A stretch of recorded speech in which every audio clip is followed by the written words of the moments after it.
도로 도로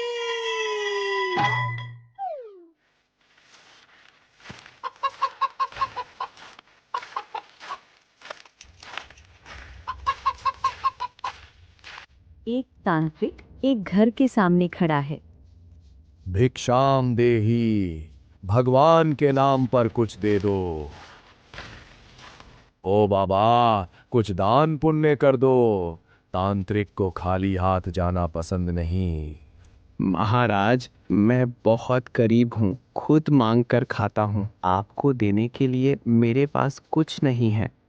दान नहीं तो ज्ञान सही। मेरे सवाल का जवाब दे। वो क्या है जो सबके पास है पर कोई उसे देख नहीं सकता? महाराज, धन या शायद हवा? गलत जवाब है परछाई। अब तू खुद एक पत्थर बन जा जिसे कोई देख न सके। तांत्रिक तंत्र मंत्र करता है और उस बूढ़े आदमी को पत्थर की मूरत बना देता है और फिर वो आगे बढ़ जाता है।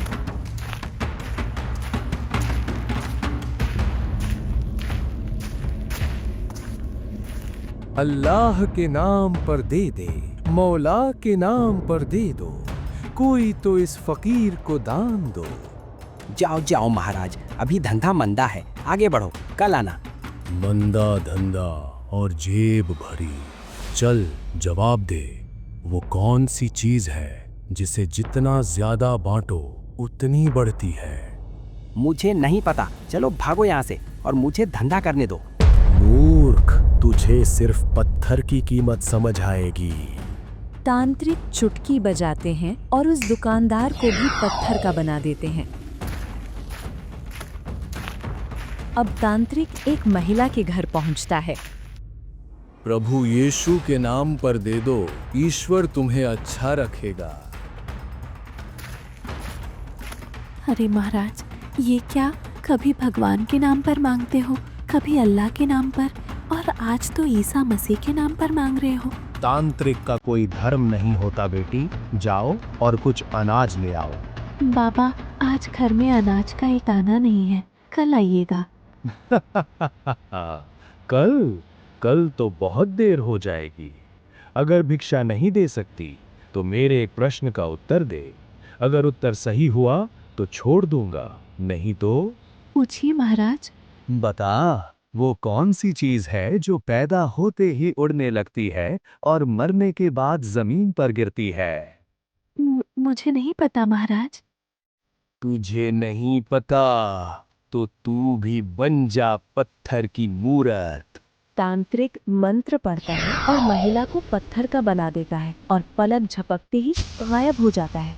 ये बात राजमहल में पहुंचती है कि गांव में एक तांत्रिक आता है और हर रोज वो 3 घरों से भिक्षा मांगता है, और जो कोई भी उसे भीख नहीं देता तो वो उससे एक प्रश्न करता है, और अगर प्रश्न का जवाब नहीं दिया तो वो उसे पत्थर का बना देता है।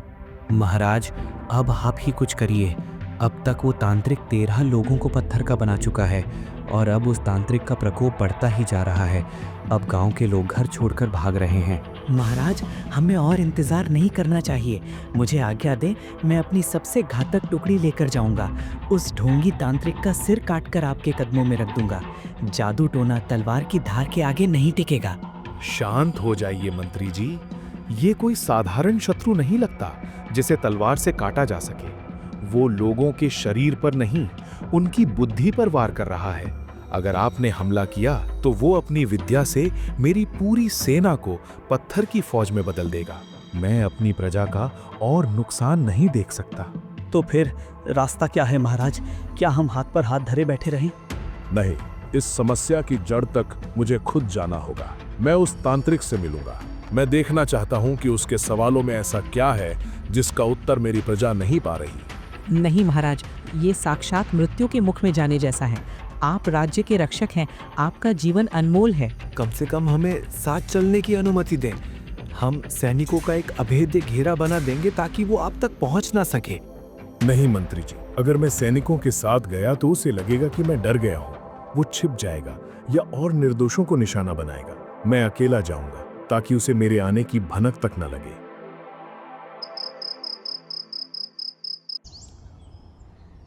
राजा अपने वफादार घोड़े पर सवार होकर उस तांत्रिक से मिलने के लिए निकल पड़े।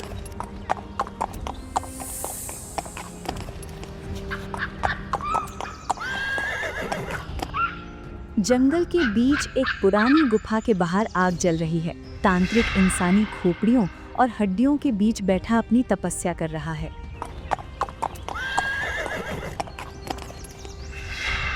आ गए राजन। मुझे पता था कि तुम अपनी प्रजा का मोह नहीं छोड़ पाओगे, पर यहाँ राजसी ठाट बाट नहीं, सिर्फ मौत का सन्नाटा मिलता है। मैं यहाँ अपनी प्रजा के लिए न्याय मांगने आया हूँ। तुम उन निर्दोष लोगों को पत्थर क्यों बना रहे हो? अगर तुम्हें धन चाहिए तो मुझसे मांगते। धन मिट्टी है मेरे लिए।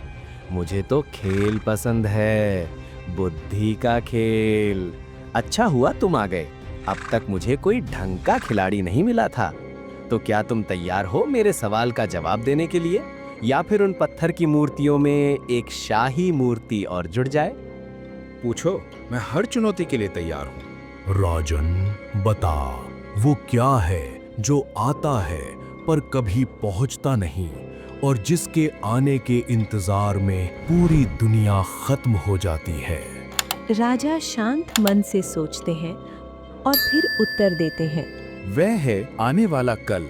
कल हमेशा आता है, पर जब आता है तो आज बन जाता है। इंसान अपना पूरा जीवन कल के भरोसे छोड़ देता है, पर वह कल कभी नहीं पहुंचता। बता, वो क्या है जिसे जितना ज्यादा सफेद करो वो उतना ही गंदा कहलाता है? उसका उत्तर है ब्लैक बोर्ड, श्यामपट। उसे जितना सफेद किया जाए वह उतना ही भरा हुआ और गंदा माना जाता है। जवाब तो सही है राजन, पर अफसोस मैंने ये नहीं कहा था कि सही जवाब देने पर मैं तुम्हें छोड़ दूंगा। तुम अपनी बात से मुकर रहे हो। मैंने कहा था मुझे खेल पसंद है, और अब खेल का सबसे बड़ा मोहरा पलटने वाला है।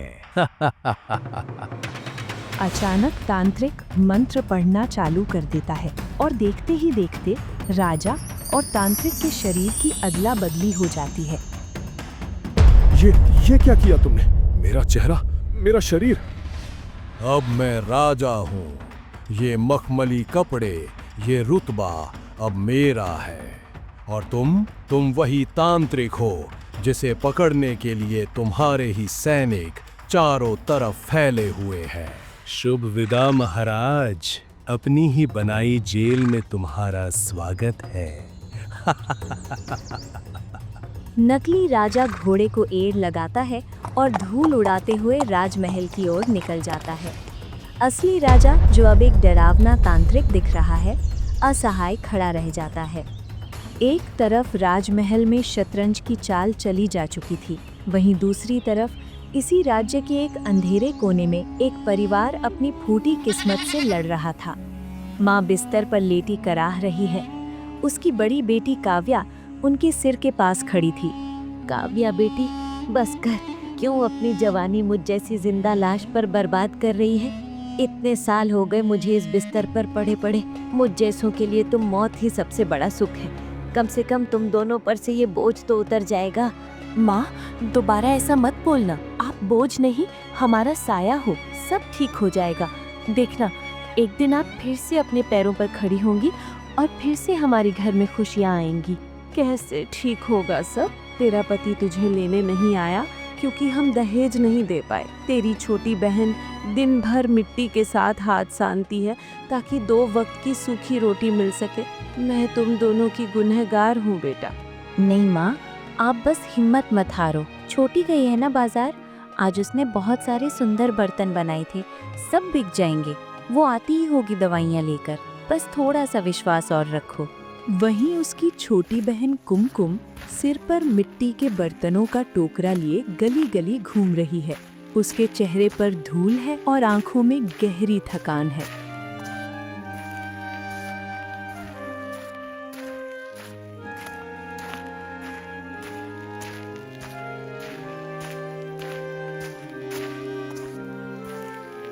मिट्टी के बर्तन ले लो, शुद्ध मिट्टी के मटके, दिए और हांडियाँ ले लो। ओ बाबूजी, ओ बहन जी, कोई तो ले लो, बहुत सस्ते हैं। लोग वहाँ से तेज कदमों से गुजर रहे हैं, पर कोई रुकता नहीं। हर तरफ तांत्रिक के खौफ की बातें हो रही हैं। अरे ओ लड़की, यहाँ जान के लाले पड़े हैं। तांत्रिक लोगों को पत्थर बना रहा है और तुझे अपने बर्तनों की पड़ी है। भाग यहाँ से, अभी धंधा करने का समय नहीं है। सब अपनी जान बचाकर घरों में दुबक रहे हैं। कुमकुम की आंखें भर आती हैं। सूरज भी ढलने लगता है और एक भी बर्तन उसका नहीं बिकता। वो उदास मुंह लेकर अपने घर पहुंचती है। कुमकुम, आ गई तू? क्या हुआ? दवाइयाँ लाई? माँ की हालत बिगड़ रही है। दीदी, आज एक भी बर्तन नहीं बिका। गांव में तांत्रिक का ऐसा डर है कि लोग अपने घर की खिड़कियां तक नहीं खोल रहे। कोई मेरी आवाज सुनने को तैयार नहीं था। मैं माँ की दवा के लिए एक पैसा भी नहीं जुटा पाई। ऐसा बोलकर कुमकुम रोने लगती है और ये सब बात उनकी माँ सुन रही होती है। अरे बेटियों, इधर आओ। दुख मत करो मेरी बच्चियों। जब सारे रास्ते बंद हो जाते हैं तो सिर्फ एक ही दरवाजा खुला रहता है। तुम्हारे पिता तो तुम दोनों को बचपन में ही छोड़कर चले गए, न जाने कहाँ गए। तब से मैं ही तुम्हारा सहारा थी, पर अब मैं लाचार हूँ। लेकिन हमारे राजा महाराज विक्रमादित्य बहुत दयालु हैं। माँ, राजा क्या वो हमारी बात सुनेंगे? हाँ, वे अपनी प्रजा का दुख नहीं देख सकते। जाओ बेटियों, महल जाओ। महाराज के आगे अपनी फरियाद रखो, वो जरूर हमारी मदद करेंगे। उनके दरबार से कोई खाली हाथ नहीं लौटता, वही हमारी आखिरी उम्मीद है। ठीक है माँ, मैं अभी महल जाती हूँ। अगर महाराज ने मदद कर दी तो आपकी बीमारी भी ठीक हो जाएगी और हमारी गरीबी भी दूर होगी। ऐसा बोलकर कुमकुम आंखों में उम्मीद की एक चमक लेकर राजमहल की तरफ निकल पड़ती है।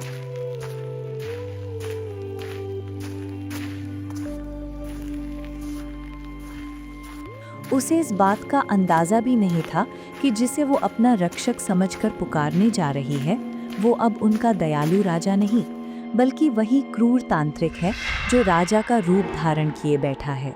महाराज की जय हो। महाराज, मेरा परिवार बहुत विपदा में है। मेरी माँ बिस्तर पर मृत्यु से लड़ रही है। हमारे पास न दवा के पैसे हैं, न अनाज का दाना।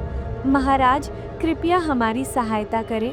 नकली राजा यानी तांत्रिक जैसे ही नजर उठाकर कुमकुम को देखता है, उसकी आंखों में लालच और हवस चमक उठती है। वाह, क्या रूप है! तांत्रिक था तब तो इन कंदराओं और शमशान में भटकता था, पर अब मैं इस राज्य का स्वामी हूँ। अब जो चाहूँ वो पा सकता हूँ। ये कुंवारी कन्या मेरे महल की शोभा बनेगी। तनिक मेरे पास आओ बालिके, डरो मत। मैं तुम्हारी माँ का इलाज राज्य के सबसे बड़े राजवैद्य से करवाऊंगा। तुम्हारे घर में सोने की मोहरें भिजवा दूंगा।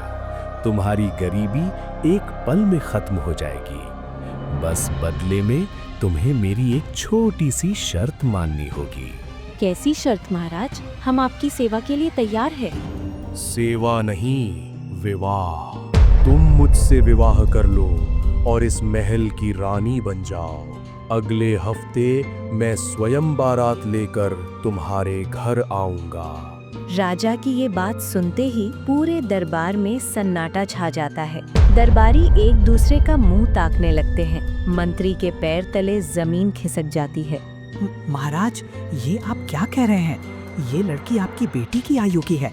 प्रजा हमारे बच्चों के समान होती है और एक असहाय लड़की के सामने ऐसा प्रस्ताव, ये मर्यादा के विरुद्ध है महाराज।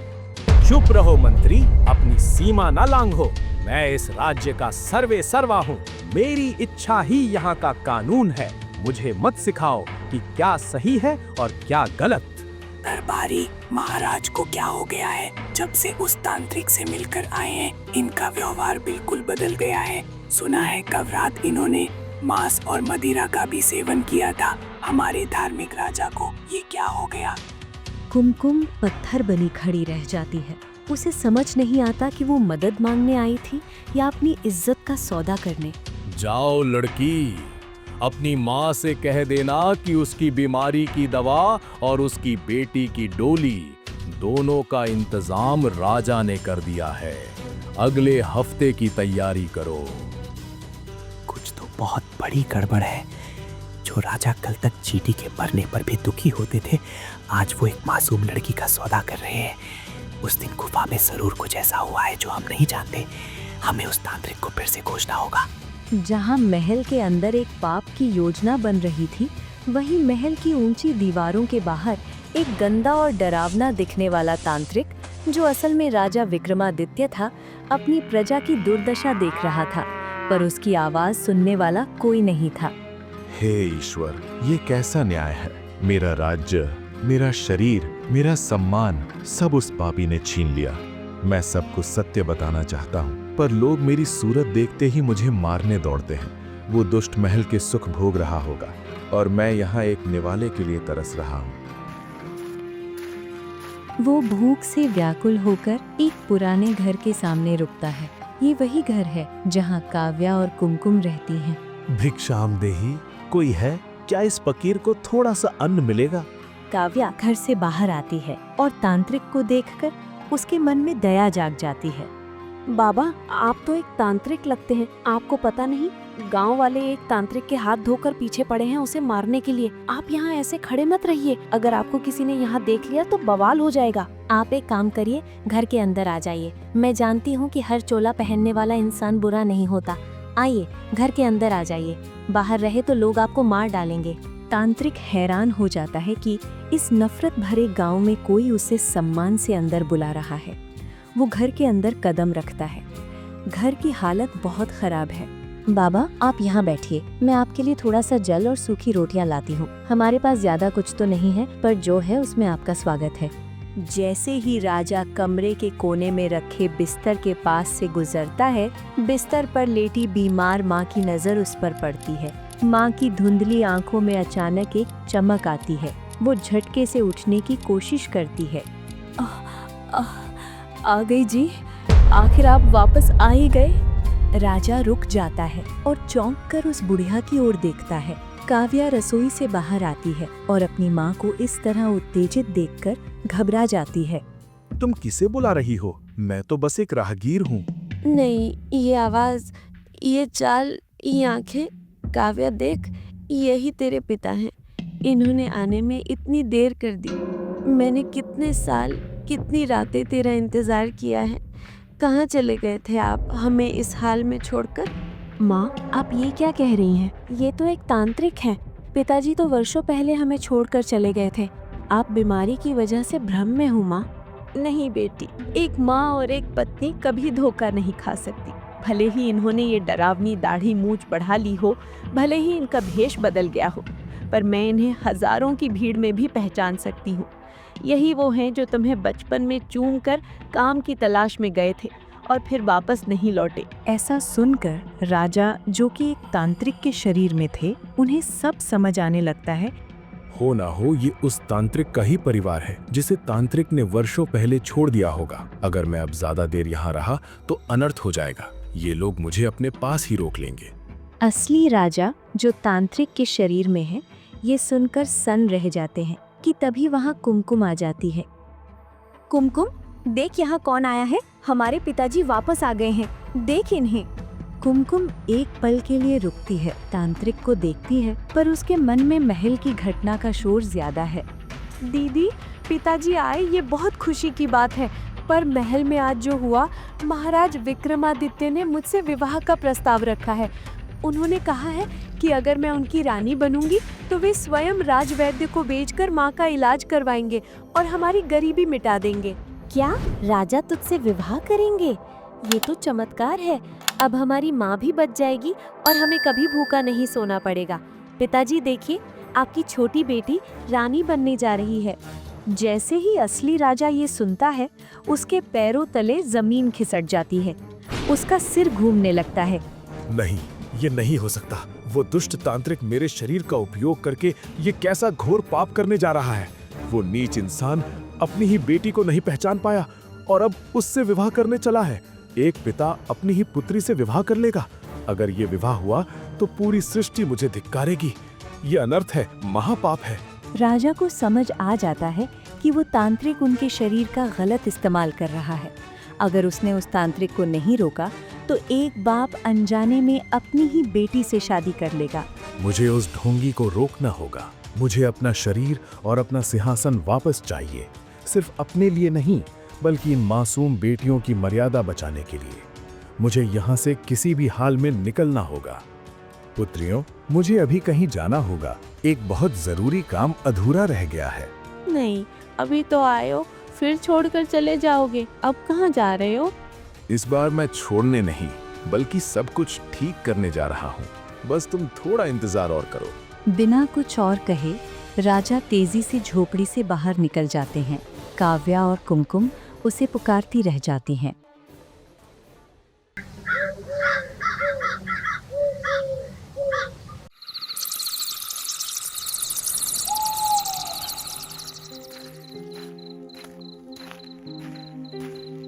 अंधेरी रात में वो डरावना दिखने वाला तांत्रिक राजमहल की ओर दौड़ने लगता है।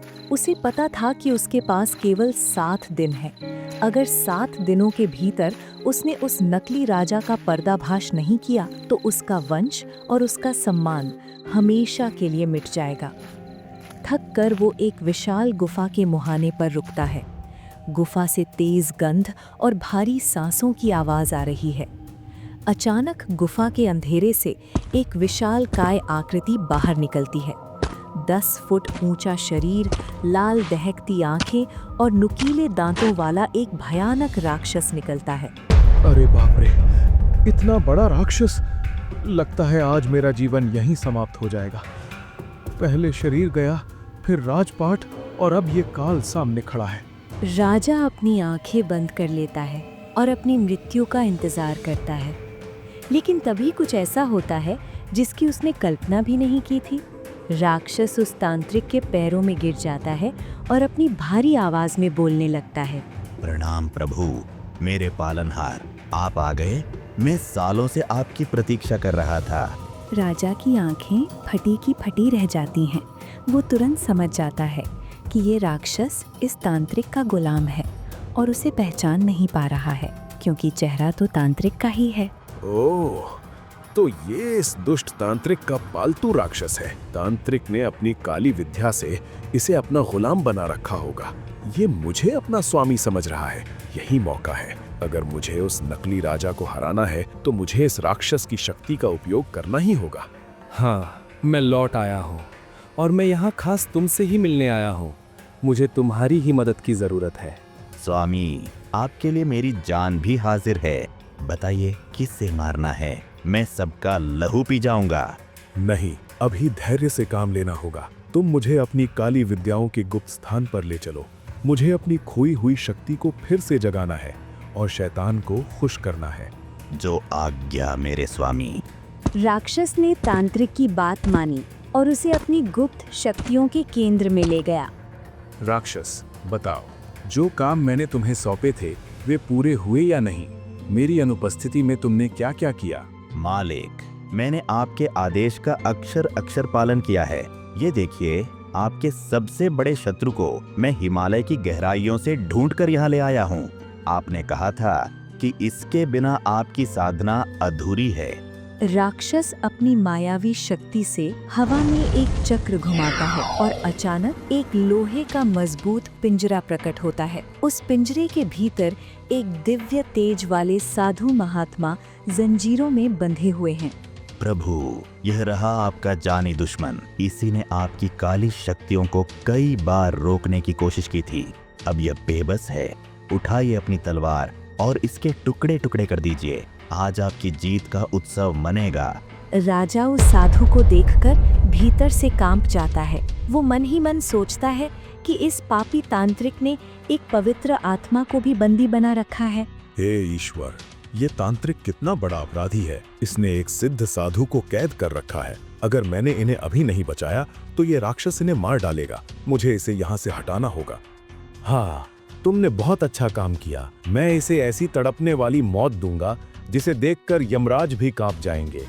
लेकिन अब तुम यहाँ से जाओ। मुझे इसके साथ अकेले में कुछ गुप्त साधना करनी है। जब तक मैं ना पुकारूं, अंदर कदम मत रखना।